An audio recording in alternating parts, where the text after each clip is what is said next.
Bienvenidos a Maestrictas Podcast, un espacio que busca las opiniones, aportaciones y filosofías de diferentes personalidades del ámbito educativo. Con una plática relajada y ligera, se invita a directivos, docentes y personal administrativo a dialogar y compartir temas de suma importancia, desde lo emocional hasta lo político, con el fin de compartir desde la práctica educativa. Hola, ¿qué tal? Público conocedor que nos escucha y que nos ve en cualquiera de sus plataformas favoritas. Bienvenidos a un capítulo más de Maestrictas Podcast. Yo soy María Mariela. El día de hoy tengo una maestra que me da muchísimo gusto que haya aceptado la invitación. Literal, nos acabamos de conocer. Supe de ella hace poco porque me salió una noticia ahí en Facebook de que iban a dar una plática en un café aquí en Torreón, Coahuila, y me llamó mucho la atención el nombre de la plática. Se llamaba Las Maestras y la Resistencia. No tuve la oportunidad de ir, pero días después encontré una nota en el periódico y pues mencionaban a nuestra invitada y pues me di a la tarea de contactarla por redes sociales. Ella también es guía Montessori, entonces pues los que vieron la primera temporada se han de acordar que pues soy partícipe de este método educativo. Entonces pues me da muchísimo gusto presentarla. Ella es Mirna Murillo. ¿Cómo estás, Mirna? Hola, muy bien, gracias por invitarme. No, muchísimas gracias a ti por darte la vueltota también hasta acá. Sí. ¿Qué tal estuvo aquella plática? Esa plática, aquella vez en el café, para mí fue importante. Me gustó mucho, aunque iba también con un montón de nervios. Uh-huh. Pero me gustó porque, como te comentaba, estuvimos participando dos compañeras y yo, uh-huh, de distintos niveles educativos, de prepa, secundaria, y yo iba de nivel primaria. ¿Todas eran guías Montessori o no? No, mis compañeras son maestras de educación convencional. Educación, ajá, tradicional, y yo iba como guía Montessori, okay, y de nivel primaria.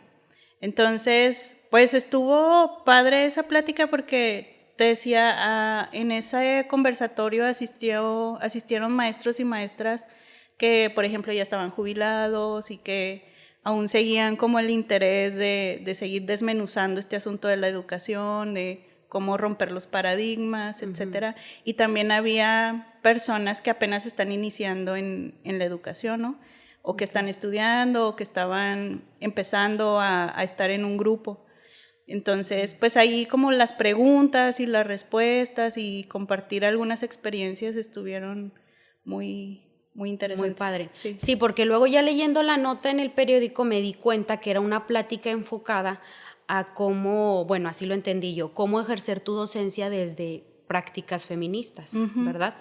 Entonces, esa era la temática de la plática, por eso mencionas que habían pues ya profesores, profesoras ya jubiladas, ya, sí, que a veces, ahorita lo hablábamos fuera del aire, que a veces ya la palabra feminista tiene cierta connotación negativa, ¿no? Uh-huh.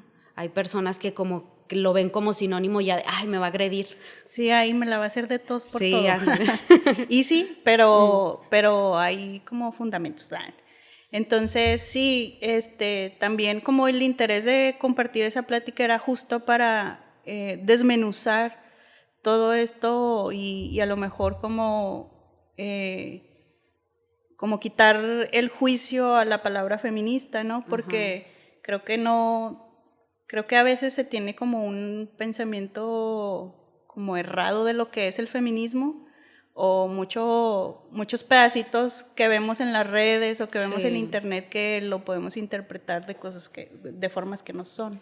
Okay. Entonces también esa era la intención, como conversar para nosotros cómo era la práctica desde la docencia, pero con una perspectiva feminista o con una intención de llevar a cabo las prácticas feministas con pues los niños, las niñas, sí, los adolescentes, los jóvenes, jóvenes, ¿no?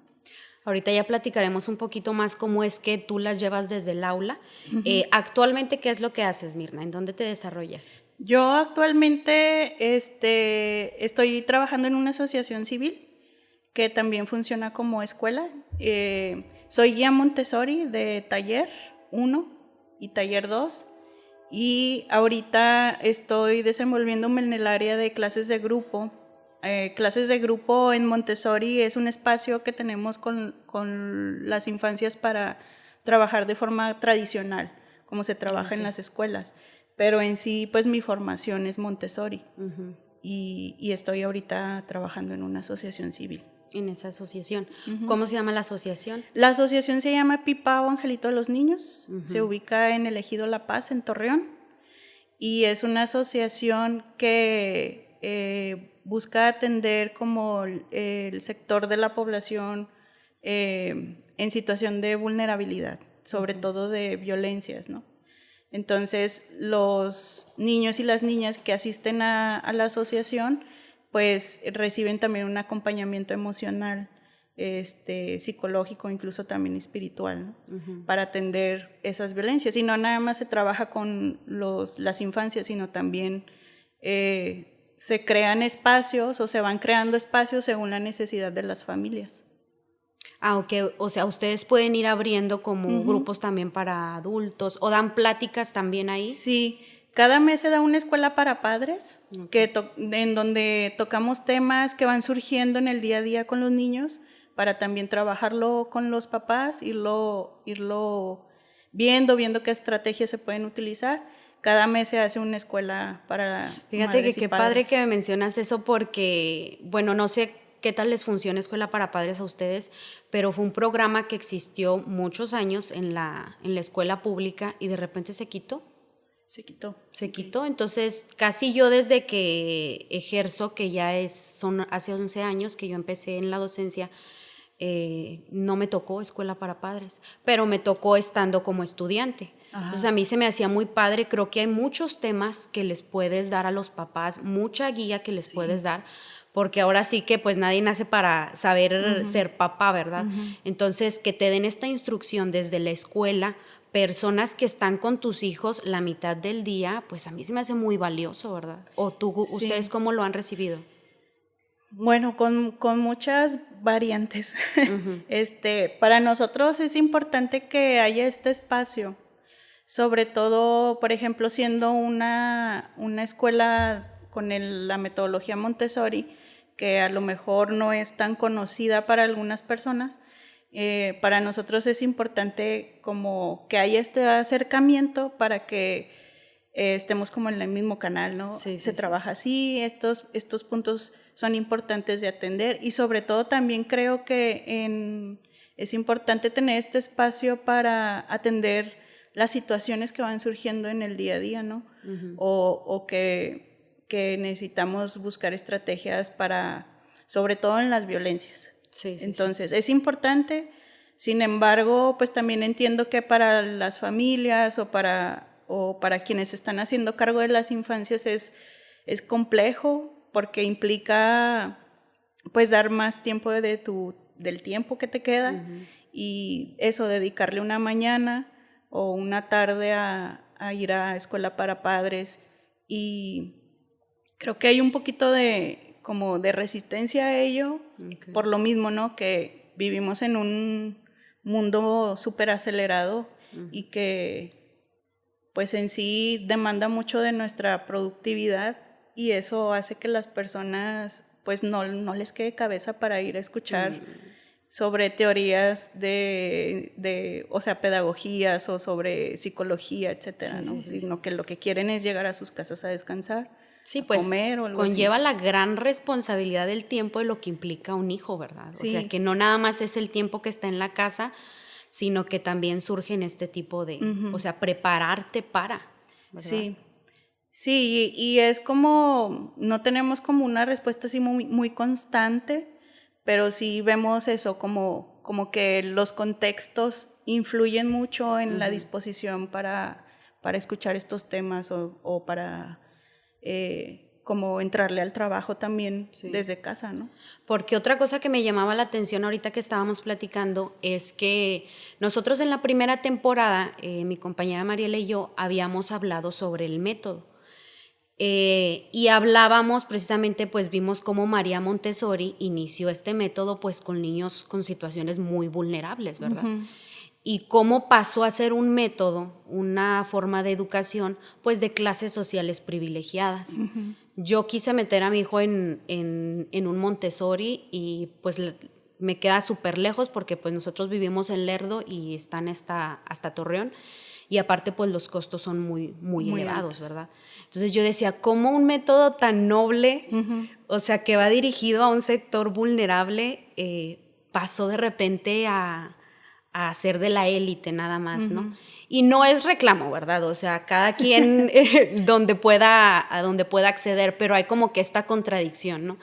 Y me platicas que ustedes llevan este método y pues es un contexto también vulnerable, ¿verdad? Uh-huh. ¿Se les cobra a los niños o sí, las familias aportan una cuota simbólica. Es uh-huh, una cuota bimestral, creo que son 200 pesos bimestrales. O sea, es un uh-huh, símbolo, es un intercambio, sí, ¿no? Tal cual.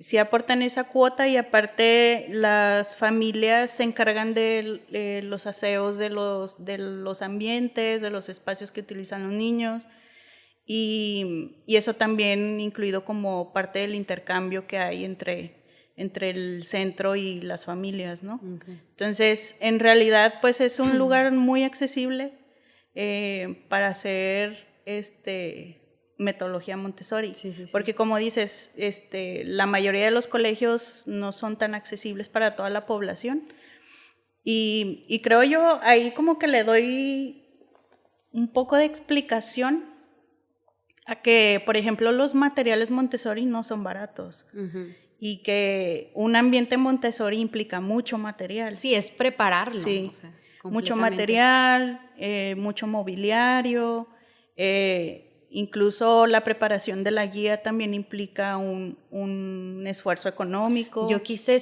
te digo que yo hice 2 cursos chiquitos en IMI Montessori uh-huh, en línea y no me acuerdo en cuántos euros me salió, pero era como en 700 pesos cada curso. Y dije, no, pues chance y puedo ser guía Montessori, ¿verdad? Sí. Y me metí y me salía como en 10,000, 12,000 pesos la certificación. Uh-huh. Entonces, pues ya sí se me hizo costoso, ¿verdad? Y dije, no, pues no, mejor no. Sí, es costoso formarse y es costoso montar un ambiente más Montessori. Los materiales. Yo también quise hacer el ambiente con mi niño y o sea, puedes hacer el ambiente desde un punto muy orgánico, ¿no? Sí. O sea, también. No tienen que ser todos los mueblecitos de madera, uh-huh, y uh-huh, y todos exactamente a la altura del niño. O sea, yo he tratado como que de vincular eso y que no me salga tan costoso. Pero sí ya en una escuela tal cual, sí, pues sí me imagino que debe de subir mucho el costo. Sí, como dices, hay materiales que se pueden hacer uh-huh, con materiales que tenemos así a la mano, ¿no? Pueden ser más accesibles, pero sí, ya cuando montas una escuela o que montas unos ambientes Montessori, pues es importante que también el material de los materiales sea duradero, que sea muy específico, porque son materiales diseñados científicamente, no son como...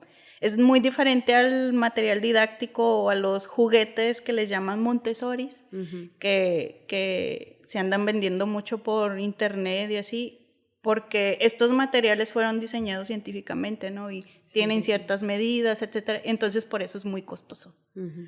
Pero... ¿Ustedes lo llevan tal cual? Porque luego también pregunté en un colegio en Durango y pues ahí yo sentía como que lo llevaban completamente, pero luego una amiga me comentó que hay colegios que lo llevan nada más que el 20% Montessori, uh-huh, o sea, nada más a veces tienen el nombre y en realidad es una educación muy tradicional, pero nada más es como que 20%, 50%. Sí. ¿Ustedes lo llevan tal cual completamente? Nosotros intentamos llevarlo lo más apegado posible a la filosofía Montessori.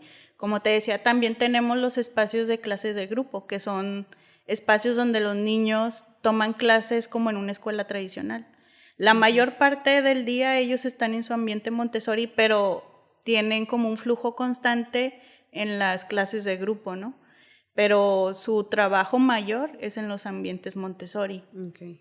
Y ¿Es como para cumplir estos grupos, como para cumplir con la SEP? ¿O? sí, bueno, en parte eso, pero también pues una realidad es que cuando salen los niños, salen a un área totalmente desconocida para ellos, que es como la secundaria, ¿no?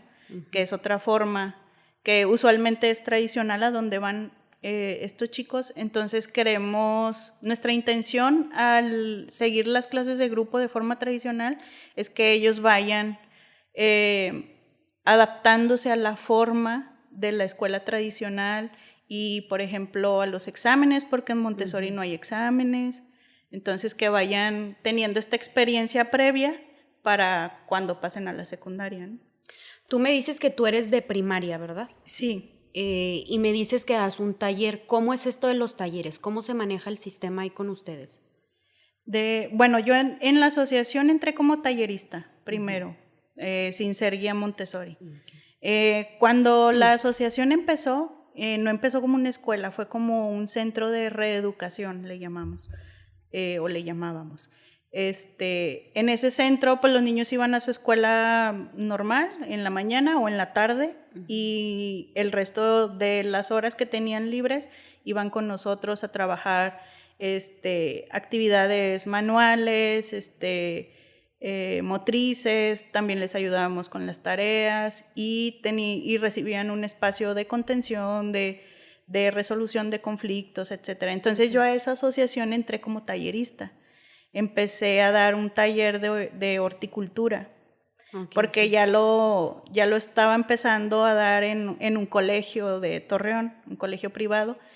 Y entonces, en ese entonces una amiga trabajaba en esa asociación y me dijo, oye, ¿no te quieres venir a dar taller acá? Y le dije que sí, y empecé a trabajar como tallerista. Poquito tiempo después entré como a la administración de la asociación, pero descubrí que eso no era lo mío. ¿No te gustaba no era la lo parte mío, la administrativa? parte administrativa, y me ofrecieron formarme como guía, o sea, me ofrecieron estar como acompañante emocional del grupo de niños de la tarde, y entré como acompañante. Y después te platicaba que la asociación, por necesidad de los niños que estábamos atendiendo, pues nos convertimos en escuela y nos empezamos a formar. La mayoría de los acompañantes nos empezamos a formar en la filosofía Montessori. ¿De quién fue la idea de hacerlo Montessori? ¿De quién fue la idea? Sí. De nuestros directores, de uno de los fundadores de la asociación, que se llama Roberto García. Él es psicólogo, es terapeuta infantil, y la forma de trabajar de la asociación fue como una forma que él estuvo estructurando, y así habíamos estado trabajando, ¿no? Okay. Y sobre todo la asociación nace para atender situaciones de violencia en el contexto, pues, del ejido, donde está la asociación. Y pues al ver que las violencias estaban atravesando a los niños y a las niñas, no solo en las casas, sino también en las escuelas, con los maestros, incluso con los intendentes, pues se plantearon qué hacer con eso, ¿no? Porque no tenía caso que siguiéramos trabajando tanto con las familias, con los niños, y en las escuelas no se estaba eliminando como esa situación, ¿no? O como que no había otras alternativas. Entonces, pues se tomó la decisión de formarnos como en la filosofía Montessori para que esos niños que estábamos atendiendo se vinieran con nosotros a tomar pues su tiempo escolar.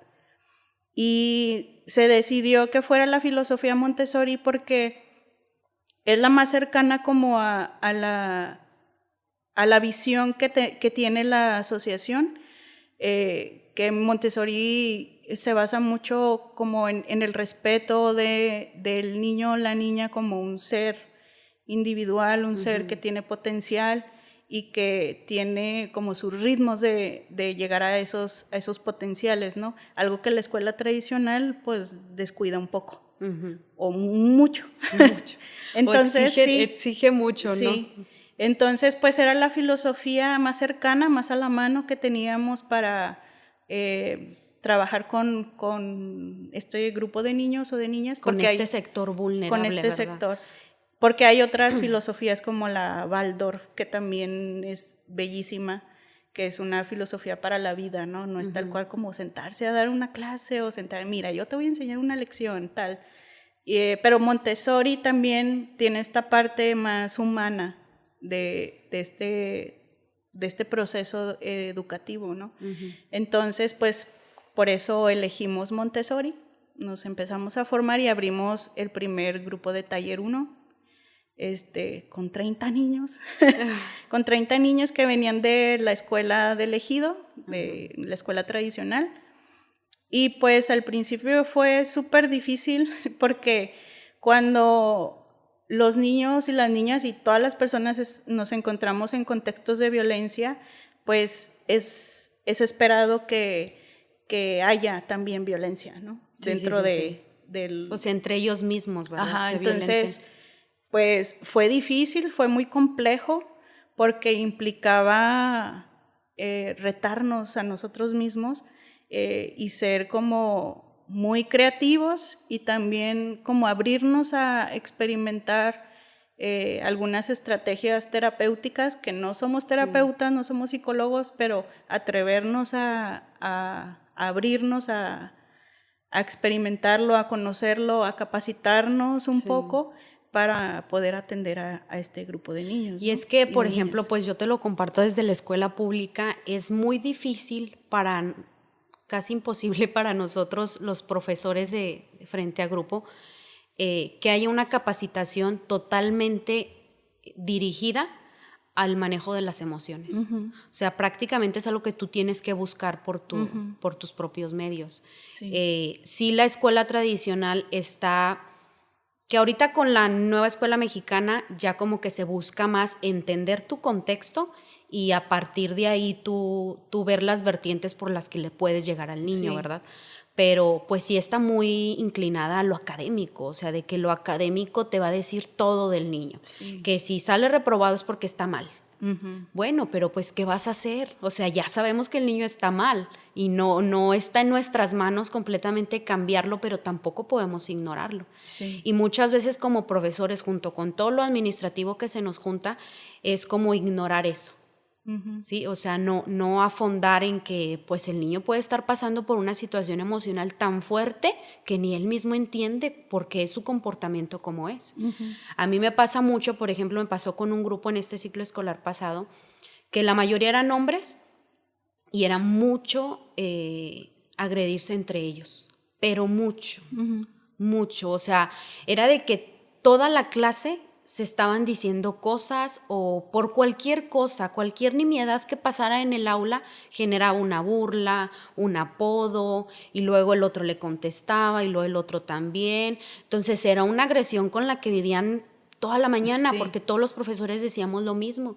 Y yo le comentaba a la subdirectora, es que los niños necesitan una plática, un taller, un acompañamiento sobre cómo afrontar esto fuera de la violencia, o sea, porque también como mexicanos tenemos mucho esto de que, ay, pues así nos llevamos, y se tiene que aguantar. Es juego. Es juego, pero yo les veía las caras de que había un momento en que ya se lo estaban tomando muy en serio, ya no era juego tal cual.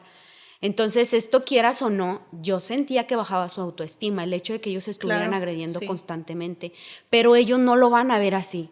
No. Ellos no tienen ahorita como que no llegan a esa conclusión de que todas estas agresiones que estoy recibiendo ahorita, en un futuro no voy a saber, no voy a poder resolver conflictos o me está bajando mi autoestima. O sea, ellos no llegan a esa conclusión, pero yo sí lo veía, ¿verdad? Y no tiene mucho que ver, o sea, no tiene tanto que ver como con la madurez. Por ejemplo, una adolescente de 13, 14 años, como decir, ay, es que todavía está chiquito y no entiende, o no lo capta porque todavía no está maduro. En realidad, los adolescentes, los niños, las niñas, desde temprana edad pueden aprender qué es juego y qué no es juego. Entonces, también implica mucho como el compromiso que tienen los docentes o las docentes o los cuidadores o quienes acompañan a las infancias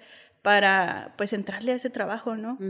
Y vuelvo a decir, o sea, es complejo porque también el trabajo docente está precarizado, o sea, y no hay cuidados para los docentes, ¿no? No hay espacios donde también su emocionalidad se cuide, donde ellos puedan trabajar, puedan desmenuzar qué me está pasando, etcétera, para poderlo poner fuera de ellos.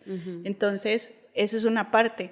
Pero desde pequeño, simplemente con decir, lastimar no es jugar. Herir con una burla no es jugar. Simplemente decir esas frases, para los niños les queda claro. Entonces, no tiene que implicar siempre como que la persona sea madura mentalmente o emocionalmente para reflexionar en sus acciones o tener, simplemente nosotros lanzando esa semilla de esto no es jugar. Y lanzarlo constantemente y todos los días, porque con un niño pequeño sí es un constante de que sí capta la idea, pero pues él quiere jugar de la forma que a él le nace o que ve o que le dijeron que a las luchitas y que no sé qué.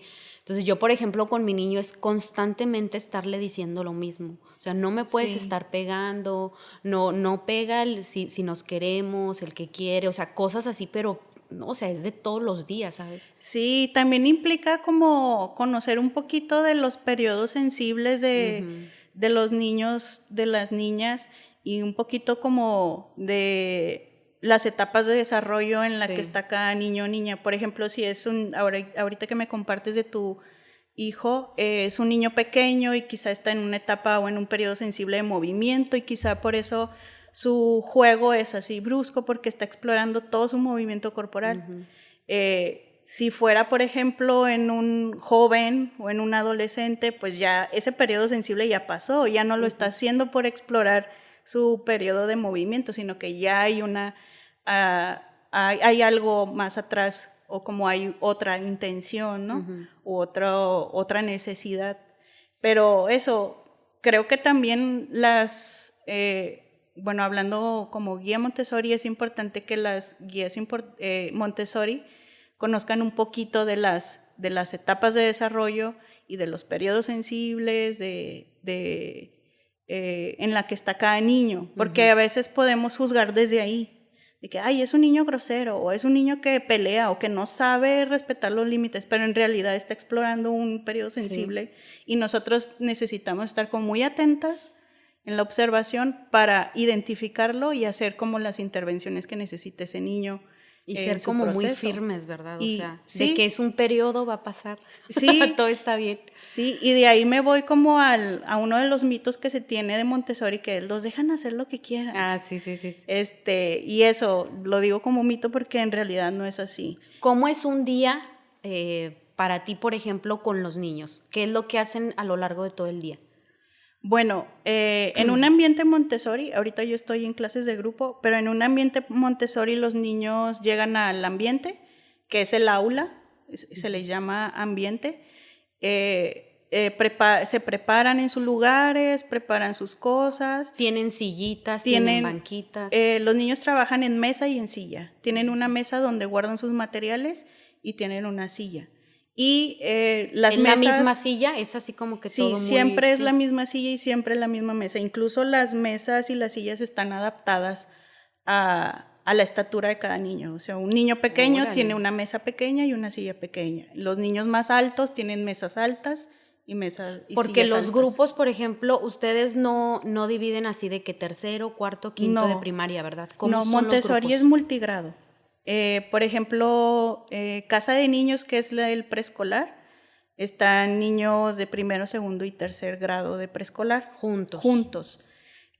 Taller 1 están los niños de primero, segundo y tercer grado, y taller 2 es cuarto, quinto y sexto.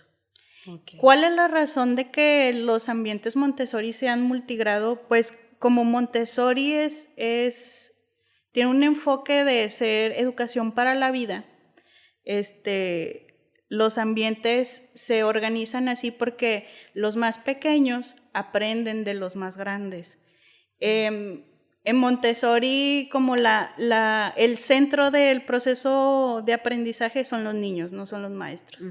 Entonces, hay estudios que se han hecho que ahorita no puedo como nombrarlos porque no me acuerdo dónde los vi, en el que dicen que un niño aprende más orgánicamente de otro niño que de un adulto. Porque un adulto pues ya no está como el niño no te ve como su igual, ¿no? Exacto. Entonces, como hay otros niños a los que sí ve como su igual, hay más facilidad de que haya este intercambio de conocimiento. Entonces, los niños pequeños aprenden de los grandes y los grandes van practicando su liderazgo, su desenvolvimiento, etcétera, presentando materiales y aparte también repasan lo que ellos ya conocen o ya practicaron o ya dominan en el ambiente y lo pueden transmitir a los niños pequeños. Okay. Y entonces aparte, es multigrado. O sea, es multigrado, sí. Y aparte también pues en la vida no estamos divididos con los de nuestra misma edad, ¿verdad? Ajá, como que chiquitos, medianos y grandes. Aquí los de 20, aquí los de 21, aquí. Y a mí lo que se me hace importante, no sé si María Montessori lo pensó así, pero seguramente sí. Pero a mí también se me hace importante que los ambientes sean multigrado, por esto que te decía, pero también esto, como la preparación para la vida. En la vida vamos a relacionarnos con personas mayores a nosotros, con personas más pequeñas a nosotros, y cada persona, según la etapa en la que esté, tiene diferentes necesidades. Tiene diferentes formas de comunicación, etcétera, y hay que aprenderlas todas, ¿no? Hay que estar abiertos a aprenderlas todas. Y yo sé que a lo mejor es un punto como complejo para las familias, para las mamás y los papás, de que es que ¿por qué está con niños más grandes? Porque la inquietud es esa, ¿no? Como que los grandes puedan tornarse abusivos con los pequeños, pero en realidad en el ambiente Montessori esto ayuda a generar un ambiente de comunidad.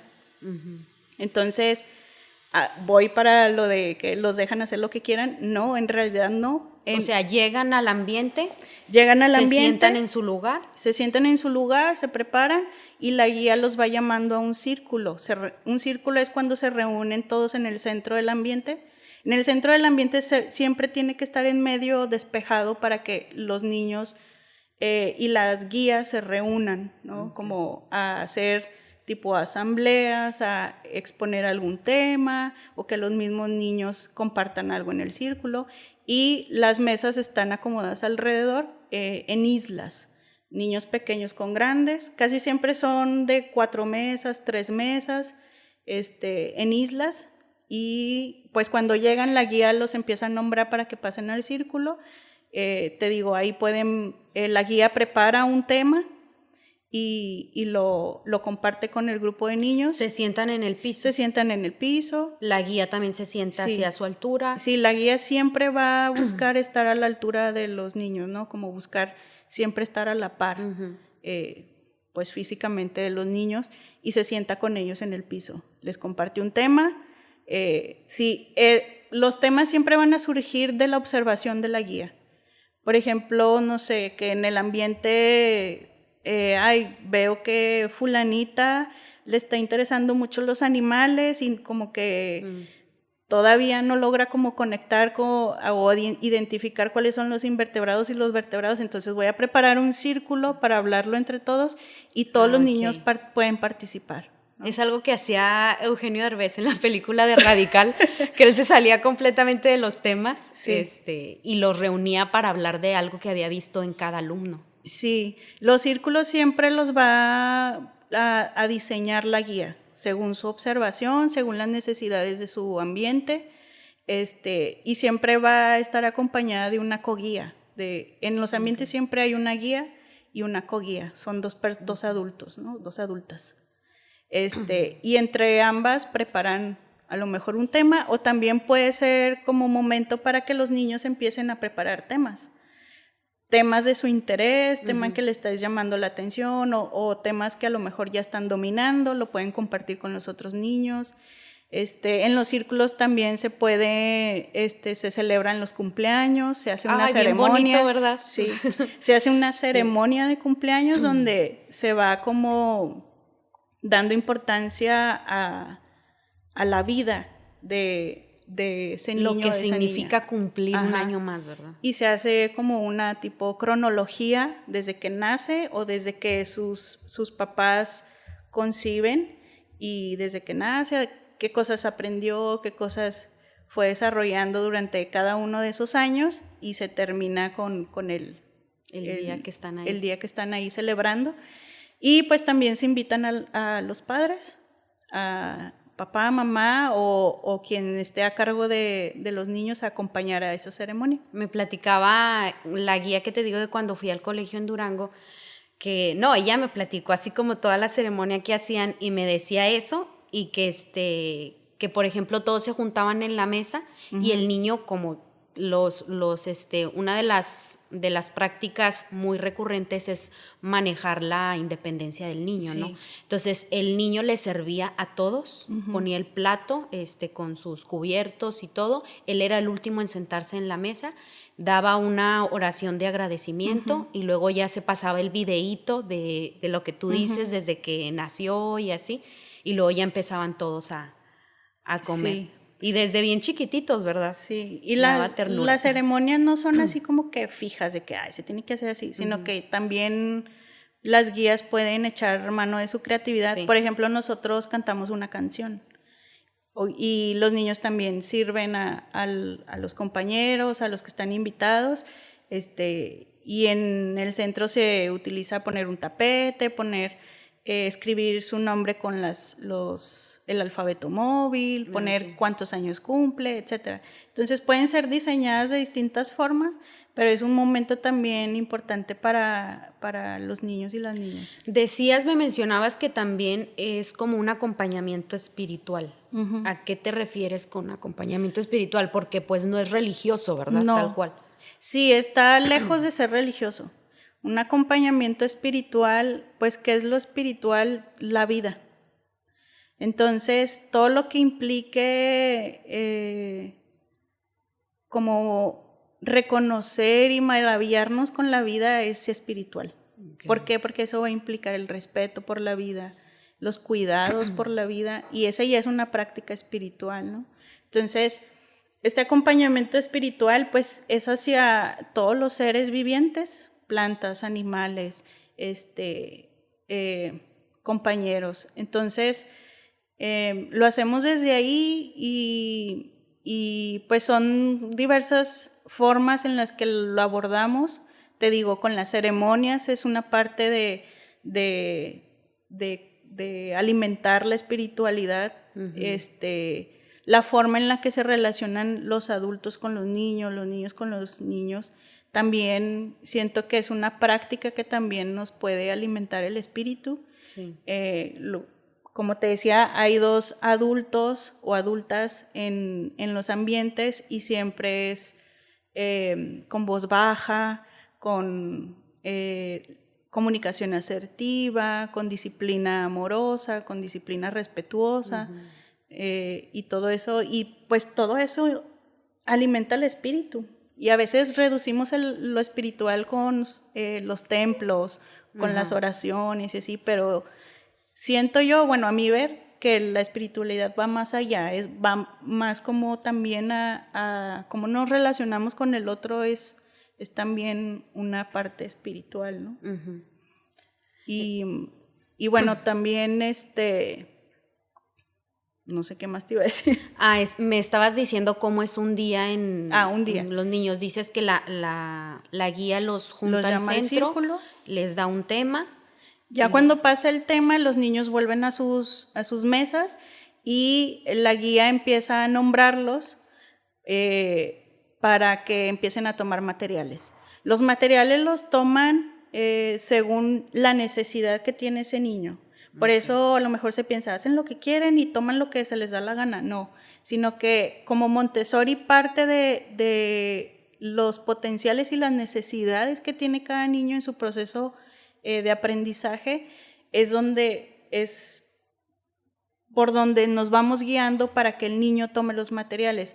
Y tiene mucho que ver con esto que te decía de los periodos sensibles. Por ejemplo, si un niño está en el periodo sensible el movimiento, va a buscar materiales que le impliquen moverse, como ir, traer, poner, a lo mejor va a trabajar más en el piso, porque le implica más movimiento, esa es su necesidad a cubrir. Habrá otros niños que estén muy centrados en las matemáticas y que todo el tiempo quieran estar practicando matemáticas, o que tome en su mayoría materiales de matemáticas. Entonces, quizá ese niño está en el periodo sensible del orden, está buscando satisfacer la necesidad de orden externo para poder llegar a tener el orden interno. Y que igual, se lo tenemos muchos adultos, ¿no? Sí. Como de que me pongo a recoger mi casa y organizar todo para sentir tranquilidad. Sí. También, bueno, esto del orden también va un poco más allá de eso, ¿no? Sino que estaba escuchando el otro día una guía que también tiene contenido en YouTube, y ella decía que más que el orden de tener recogido y limpio y así, sino que el orden implicaba el orden externo te da seguridad, de saber que este es mi espacio, esto es lo que yo habito, esto es lo que como yo me desenvuelvo aquí. Entonces, lo que para unos puede ser como que, ay, es bien desordenada, o mira cómo tiene todo por todos lados. Sí, pero para esa persona hay un orden, aún dentro de ese caos. Las cosas. Sí. Entonces, los materiales de matemáticas trabajan mucho ese orden, ¿no? Como las secuencias, las formas, las cantidades nos empiezan a ayudar a estructurarnos internamente, y a eso le llama orden María Montessori, ¿no? No tanto como de que tener limpio y así, que aunque los ambientes Montessori, algo suelen importante, estar así, ¿verdad? Es importante que haya orden, limpieza, que los materiales estén en donde deben de estar, que lleven una secuencia, etcétera, ¿no? Para facilitar la estimulación. Encontrarlos también, ¿no? Sí, y para facilitar la estimulación de los niños, ¿no? Como esto de que los niños lleven una secuencia también es importante para su orden interno. Y por ejemplo, entonces toman el material al que ellos están más interesados en ese momento, y luego los materiales no tienen como un límite de tiempo. Los materiales, si ese niño, esa niña tiene la necesidad de refinar ciertas cosas con ese material, no hay un límite de tiempo. Se permite que trabaje lo que necesite, pero ahí la guía o las guías tienen que estar mucho en la observación e identificar si ese material ya no le está dando lo que esa niña necesita, o que ya cayó como en una comodidad para ya no tener retos. Es cuando las guías intervienen, porque las guías no intervienen todo el tiempo, sino que permiten que esa exploración se dé, pero solo intervienen cuando ya ven que ese material ya no está cumpliendo su objetivo, ¿no? Por ejemplo, yo sigo viendo mucho en mi niño que él yo también así lo dejo que él explore, por ejemplo, ahorita en vacaciones, en el material que él quiera, pero yo veía mucho que él iba y agarraba un material y no terminaba el trabajo que estaba haciendo, que si era colorear, no terminaba de colorear, que si era hacer algo con plastilina, no terminaba. O sea, con cada cosa que hacía, no terminaba. Lo ponía, por ejemplo, a regar las plantitas, regaba una nada más. O sea, entonces yo decía, híjole, entonces ahí debo de intervenir yo y decirle lo que se empieza se termina, o cómo, porque dices que no interviene mucho la guía, o sea, hasta que ella ve que el material ya no le está proporcionando un reto, ¿verdad? Sí, o que ya no está cumpliendo con el objetivo el material. Se busca cambiar el material. O que necesita nuevos retos con ese mismo material, porque un material puede tener ejercicios siguientes que le impliquen un poco más de reto y que pueda explorar más allá del objetivo principal de ese material. Entonces la guía interviene ahí. Por eso es importante, o sea, por eso es fundamental la observación en las guías Montessori. Observación científica, ¿verdad? Observación científica, exacto, porque puedo estar yo como viendo qué pasa en el ambiente, pero si no tengo como esta mirada científica de identificar en qué periodo sensible está ese niño, qué necesidades pues de aprendizaje o también emocionales necesita ese niño, no voy a poder hacer las adecuaciones necesarias para que la estimulación de ese aprendizaje se dé, ¿no? o la estimulación de eso que necesita el niño. Entonces, cuando pasa eso, porque pasa que los niños agarran un material que ya conocen muchísimo para no esforzarse a nuevos retos, etcétera, ahí es cuando la guía interviene, le puede mostrar en ese mismo material un ejercicio siguiente o puede sugerirle otro, tomar otro material, ya sea de la misma área, o también llevarlo a otra área, que es que María Montessori se refería a eso, a educación cósmica. La educación cósmica habla de que todo está interconectado. Las matemáticas no están separadas del lenguaje, el lenguaje no está separado de la geografía, todo tiene que ver. Entonces, la guía o las guías que acompañan un ambiente Montessori tienen la capacidad de guiarlo a otra área para explorar eso mismo que estaba trabajando con ese material, ¿no? Okay.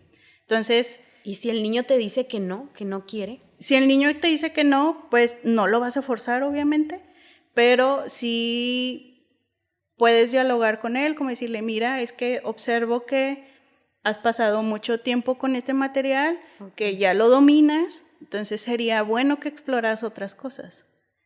Siempre se le hace una sugerencia, ¿no? Como sugerencia, ¿no? De que para lo vas que a salga hacer muy natural o de él el decir sí, me voy a otro. Y sobre todo que sea respetuoso con el proceso de los niños, ¿no? Ese también creo que es otro como mito, o no sé cómo llamarlo, que se dice que en Montessori no aprenden nada, que nada más van a jugar, por los materiales quizá, pero como te platicaba anteriormente, pues son materiales diseñados específicamente para un aprendizaje, ¿no?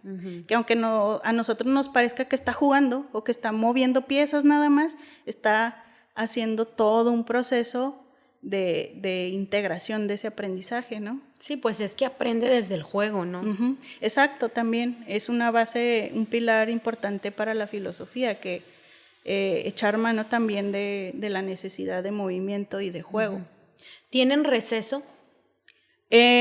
¿O desayuno? ¿Ahí les dan desayuno? Los niños en el ambiente Montessori tienen desayuno. A lo mejor no es un desayuno así en forma, sino que es un refrigerio sencillo.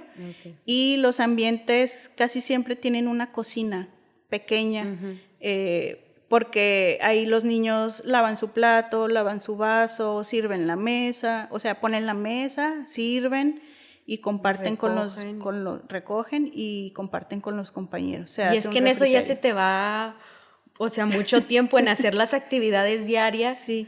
Y como tal, bueno, sé de algunos colegios que sí tienen algún receso, pero como tal la dinámica Montessori o la rutina Montessori de un día es sin pausas, porque tienen estos otros momentos, ¿no? De no tanto enfocarse en el trabajo académico, sino que también hay momentos en el que se fortalece la comunidad, en el que puedes trabajar el diálogo, etcétera, y ya son momentos también que enriquecen al descanso, ¿no? ¿En qué momento ya practican esta educación tradicional? ¿Se van qué? ¿Con las materias, ya que la SEP les...? Bueno, donde estoy yo tenemos horario. Primero, pues, la primer parte del día, la llegada, pues, siempre es en el ambiente Montessori, y luego empiezan los horarios de clase de grupo. Y en las clases de grupo sí vemos a los niños por grados, ya no multigrado, sino que, por ejemplo, yo en la primera hora tengo clase con 4º grado de lenguajes o de saberes y pensamiento científico, y luego voy cambiando, ¿no? Voy cambiando, después veo a 5º, después voy a 6º, o tales días veo a tales grupos y así. Tienen, bueno, me dices que sí tienen horario. ¿En cuánto tiempo hace esta clase? Yo tengo clases que duran 2 horas. Tengo 2 horas para ver un tema de algún campo formativo. Uno nada más por día. No, en el día puedo ver 2 campos formativos o 3, según pues lo que implique el tema que vamos a ver. Puedo yo aprovechar para ver, no sé, saberes y pensamiento científico, o solo veo lenguajes y voy organizando ahí como los campos, pero tengo varias horas en el día. Y pues trabajamos pues con los libros de la nueva escuela, y pues tienen también sus libretas para cada campo formativo, y en ese espacio sí hay exámenes y sí hay evaluaciones, sí hay trabajos. Pues sí está padre que haya esta fusión, Sí. me lo mencionabas que pues es para que ellos también se vayan acostumbrando a que pues la educación convencional o tradicional que existe más en su contexto, pues es así, ¿verdad? Sí, y también pues el ciclo pasado o antepasado, no recuerdo, nos aventamos una chambota, las guías, que empezamos a empatar los materiales Montessori, o más bien los propósitos de los materiales Montessori con los contenidos de la SEP. Okay. O sea, ¿con qué material Montessori puedo apoyar este contenido de la SEP? ¿O qué contenido de la SEP se puede apoyar con el con el material Montessori? Y empezamos a hacer todo un vaciado de empatar, lograr empatar un poco SEP y Montessori. Y ahí pues es como nuestra guía también para seguir, para que no sea como algo muy separado, sino que haya algún punto medio que podamos trabajar también. ¿Ustedes en qué horario están los niños ahí? ¿Llegan a qué hora y salen a qué hora? Los niños llegan a las 8 de la mañana y salen a las 2 de la tarde. Okay. En otros años han salido 2:15, 2:05, 2:10, pero casi siempre es 8 a 2, es la jornada que estamos ahí. Ahí con los niños. Me mencionabas un poquito de que no es buena la paga que recibe la parte económica. ¿Por qué? Por ejemplo, bueno, en los colegios Montessori, que su colegiatura, pues la verdad es que son colegiaturas no tan accesibles para todos, y hay colegios Montessori que son un poco más accesibles. Yo estoy en una asociación, entonces no es 100% un colegio privado que puede como poner sus cuotas o sus colegiaturas fijas o más altas, sino que pues como también nuestra visión es que esta filosofía o esta forma de educación sea como más accesible para las familias del contexto donde estamos, pues también no tenemos una cuota o una colegiatura que pueda solventar el sueldo de las guías. Entonces, dices que es algo simbólico lo que se les cobra a los papás, ¿verdad? Lo que ellos aportan, y pues los sueldos de las guías dependen mucho de los donatarios, ¿no? Okay. Como es una asociación civil, pues nuestros recursos vienen de donaciones, y pues siento que de ahí viene como que no es bien pagado, porque es difícil conseguir donatarios que por el simple nacer de su corazón te dé una cantidad para que tu equipo de trabajo siga trabajando, ¿no? Dices que ¿cuánto es lo que les cobran a esta cuota simbólica en los padres de familia? ¿De cuánto es? En los padres de familia dan una cuota de 200 pesos, me parece, al bimestre. Al bimestre. Y pagan una inscripción que también es simbólica, creo que son como 150 pesos. Una inscripción de 150 pesos y bimestralmente son 200 pesos. Y apoyan con el aseo de los espacios. Okay. Ellos junto con los niños. ¿O no ya son en horas después de clases? Son después de clases, se da un horario para que se cubran los aseos, y cada familia está como ubicada en cierto espacio, ¿no? Como la estructura es así, como que a cada familia le toca un espacio y tiene que ir a cubrir el aseo de esos espacios. Y a la hora del aseo, pues las guías están ahí como también ordenando sus materiales, dejando el ambiente preparado para el siguiente día. Y pues ahí en eso colaboran las familias. Y dices que los donativos son los que ahora sí que sostienen el sueldo de las guías. Dices que entonces es movible, así te entendí más o menos lo que ustedes perciben. Sí, es movible, no es un sueldo fijo. Entre más o menos cuánto oscila lo que perciben. Bien poquito.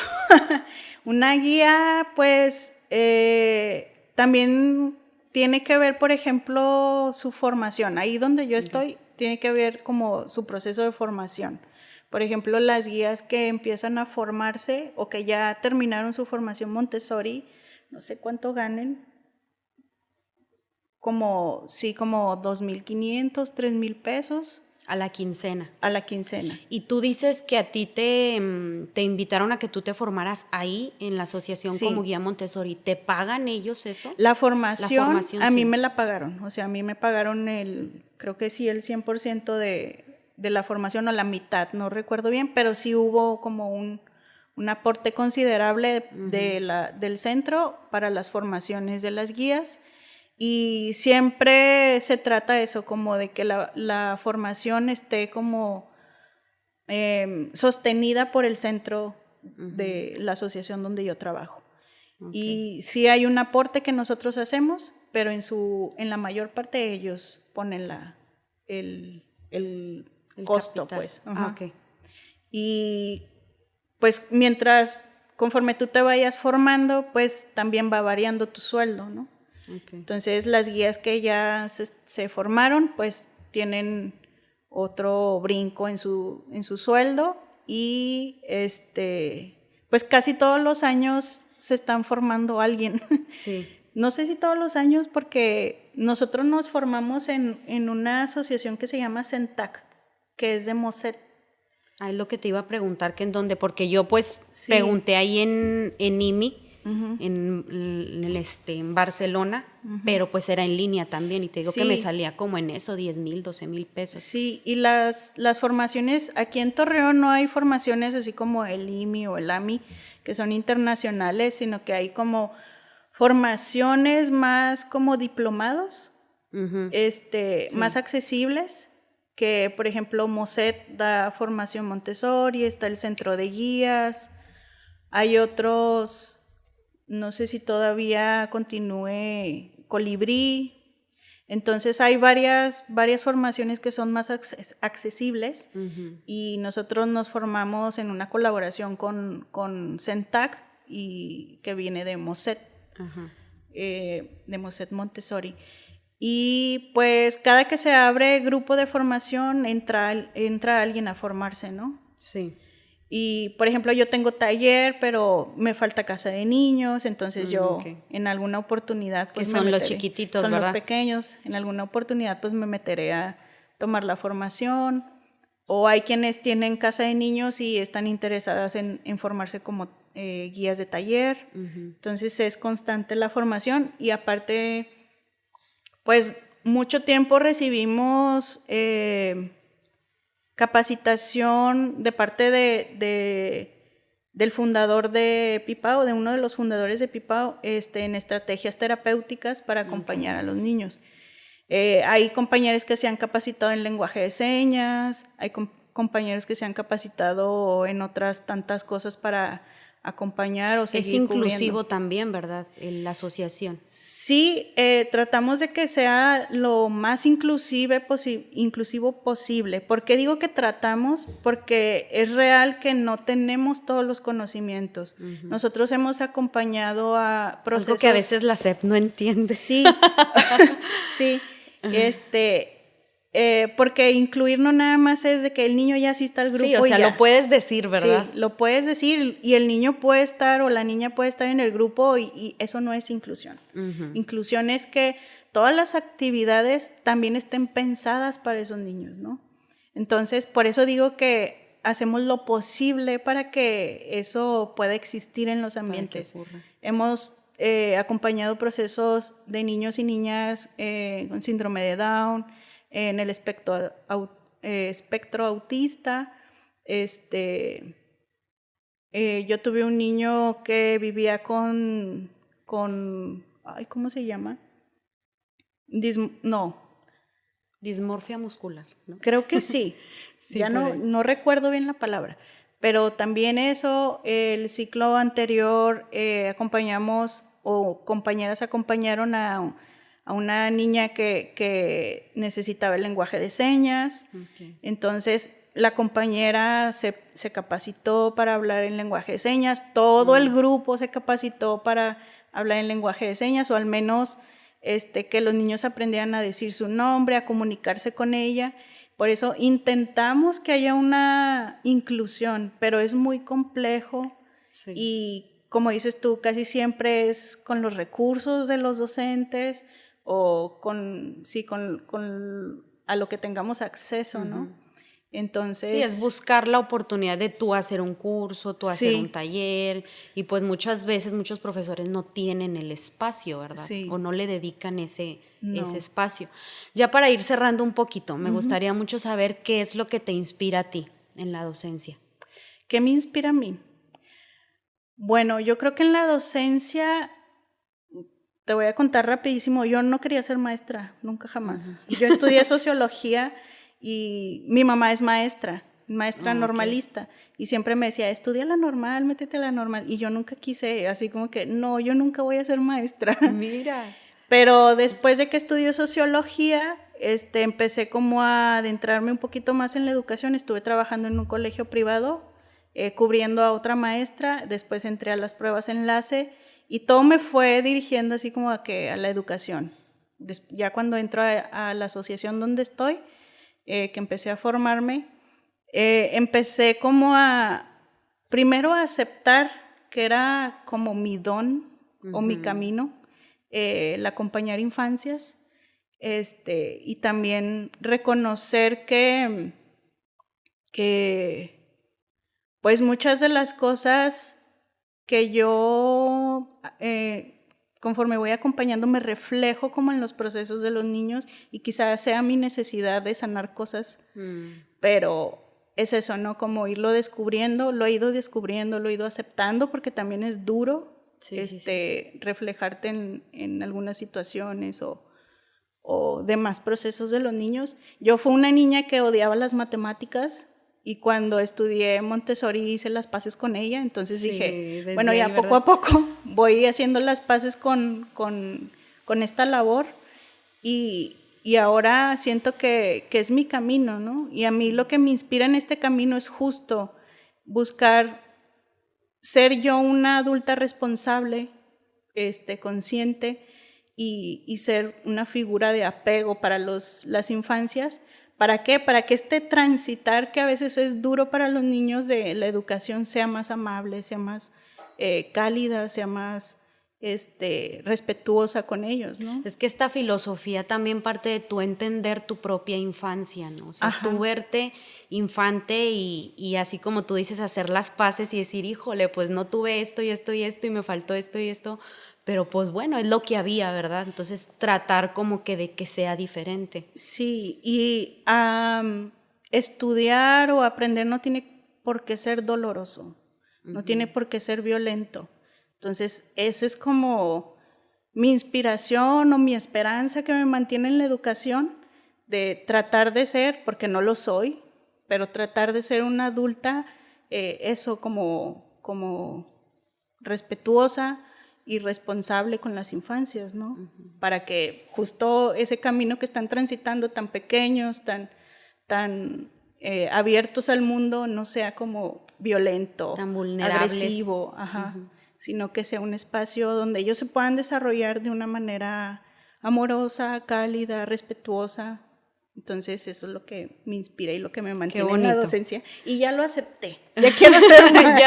Y ahora sí quiero ser maestra. Es que a lo mejor así como dices, lo traías, pero había algo que te hacía como que rechazar eso, ¿verdad? Sí, alguna resistencia por ahí de mi proceso personal. Sí, pero no, pues qué bonito platicar con personas como tú, Mir. Gracias. Me inspiras mucho y pues muchas gracias por la plática. Siento que hay muchas cosas que se pueden decir, que podemos ahondar. Ahorita pues no tenemos tanto tiempo, pero a lo mejor en alguna segunda parte. Sí. Ya ahondamos un poquito más. Muchísimas gracias. Gracias a ti por acompañarnos. Este fue un capítulo más de Maestrictas Podcast. Hasta luego. Si te gustó el video, puedes darle like y comentarnos tus opiniones.